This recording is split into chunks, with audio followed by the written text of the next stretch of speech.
Wall street की गहराइयों में एक ऐसा जान छुपा है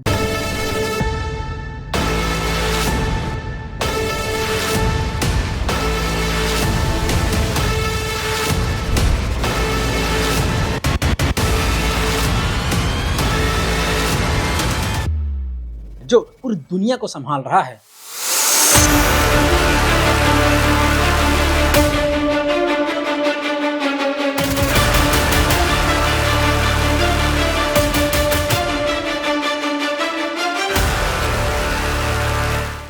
ना कोई सरकार, ना कोई बैंक, बस ब्लैक रॉक, ट्रिलियंस डॉलर्स की ताकत।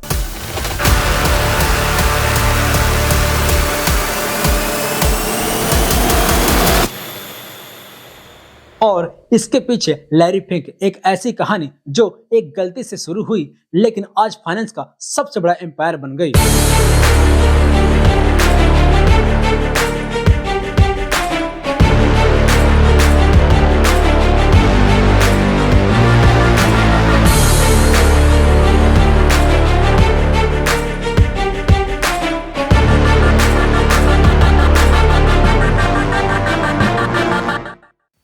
कैसे शुरू हुई, आज क्या कर रही है और कल क्या होगा, चलो आज खोलते हैं द साइलेंट जायंट।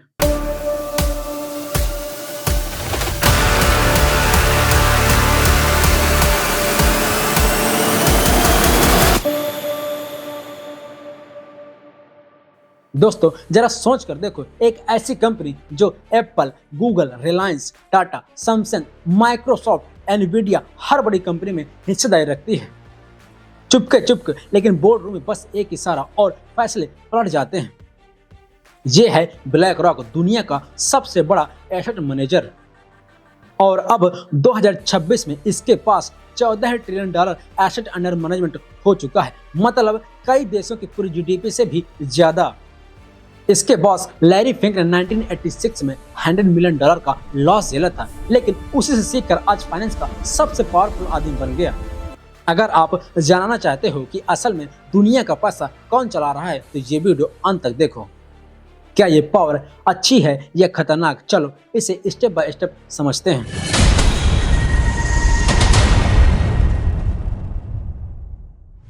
नमस्कार दोस्तों, आप देख रहे हैं फ्री एडिफाई, जहां बात होती है सच और सिस्टम की बिना किसी लाग लपेट के। आपका स्वागत है द साइलेंट जायंट में। आज हम ब्लैक रॉक और लैरी फिंक की पूरी कहानी देखेंगे। ये सिर्फ पैसे की कहानी नहीं, बल्कि पावर, इनोवेशन और दुनिया को सेव की है। एक छोटे ऑफिस से शुरू होकर आज वो ताकत बन गए जो पूरे देश खरीद सकती है। हम कवर करेंगे कौन है ये लोग, क्या करते हैं, इतना बड़ा इम्पैक्ट क्यों है, पुरानी जर्नी क्या रही, फ्यूचर में क्या प्लान है, फिर कुछ आपके मन के सवाल और आखिर में आपसे एक बड़ा क्वेश्चन। तो रेडी हो जाओ, क्योंकि ये स्टोरी आपको सोचने पर मजबूर कर देगी। ब्लैक रॉक दुनिया को बचा रहा है या कंट्रोल कर रहा है? चलिए बिना रुके शुरू करते हैं। स्टोरी की शुरुआत उस शख्स से होती है जो इस सब के पीछे का मास्टरमाइंड है, लॉरेंस डगलस फिंक यानी लैरी फिंक। 1952 में कैलिफोर्निया में वैन न्यूयॉर्क में जन्मे, UCLA से पॉलिटिकल साइंस और MBA किया। फिर 1976 में फर्स्ट बॉस्टन में जॉब शुरू की, जहां उन्होंने मॉर्गेज बैक्ड सिक्योरिटीज को इतना पॉपुलर बनाया कि फर्म को मिलियंस की कमाई हुई। लेकिन 1986 में एक बड़ी चूक हो गई, जिससे $100 मिलियन का ट्रेडिंग लॉस होता है और जॉब चली गई। पर लैरी ने हार नहीं मानी। उन्होंने सोचा कि रिस्क को बेहतर तरीके से मैनेज करने की सख्त जरूरत है, और इसी सोच से 1988 में ब्लैक स्टोन के अंदर 7 पार्टनर्स के साथ ब्लैक रॉक शुरू किया। नाम भी मजेदार, ब्लैक स्टोन से और सॉलिडिटी से रॉक। आज लैरी फिंक ब्लैक रॉक के चेयरमैन और CEO हैं। उनकी नेटवर्थ करीब 1.2 बिलियन है और दुनिया उन्हें फाइनेंस का सबसे ताकतवर आदमी मानती है। ब्लैक रॉक न्यूयॉर्क बेस्ड है, जो 19,000 एम्प्लॉय के साथ 30+ कंट्रीज में फैला हुआ है। ये बैंक नहीं बल्कि एसेट मैनेजर है। पेंशन फंड, गवर्नमेंट्स और आम लोगों के पैसों को ETF जैसे आई शेयर के जरिए इन्वेस्ट करता है। लेकिन अब सवाल ये उठता है, क्या ये सिर्फ इन्वेस्टर है या कुछ ज्यादा? तो ब्लैक रॉक असल में करता क्या है? ये अपने क्लाइंट की तरफ से पैसा इन्वेस्ट करता है। रिटायरमेंट फंड्स, बड़े institution, sovereign wealth stocks, bonds, real estate में, अल्टरनेटिव इन्वेस्टमेंट में, हर जगह। और उनका सबसे बड़ा हथियार है अलादीन। ये एक सुपर एडवांस टेक प्लेटफॉर्म है जो दुनिया भर में 20+ ट्रिलियन एसेट के रिस्क को एनालाइज करता है। आप कह सकते हो फाइनेंस का असली ब्रेन ये है। ब्लैक रॉक ने ETFs को मेन स्ट्रीम बनाया, सस्ता, आसान और करोड़ों लोग आई शेयर से इन्वेस्ट कर रहे हैं। कई S&P 500 कंपनियों में 5 से 7% तक हिस्सेदारी रखता है, मतलब एग्जीक्यूटिव सैलरी, क्लाइमेट पॉलिसी जैसे बड़े फैसलों पर वोटिंग पावर। लेकिन क्रिटिक्स कहते हैं कि इतनी ताकत बिना किसी अकाउंटेबिलिटी के खतरनाक हो सकती है। आप क्या सोचते हो, ये डेमोक्रेटिक लगता है? अब समझते हैं ब्लैक रॉक इतना मायने क्यों रखता है। 14 ट्रिलियन एसेट अंडर मैनेजमेंट के साथ ये शेयर होल्डर वोट से कंपनियों का बिहेवियर बदल देता है। लैरी फिंक के हर साल के CEO लेटर्स पूरी दुनिया पढ़ती है। वो सस्टेनेबल इन्वेस्टिंग को पुश करते हैं। पहले इसे ESG कहते थे, मतलब कंपनी से प्रॉफिट नहीं, सोसाइटी को भी सर्व करे, ग्रीन एनर्जी, डाइवर्सिटी जैसे मुद्दों पर। लेकिन बैकलैश भी आया। कंजर्वेटिव्स ने इसे वोक कैपिटलिज्म कहा। फ्लोरिडा और टेक्सास जैसे स्टेट्स ने अपने बिलियंस निकाल लिए। फिर 2023 में फिंक ने इस शब्द को बंद कर दिया, बोले ये अब वेपन बन गया है।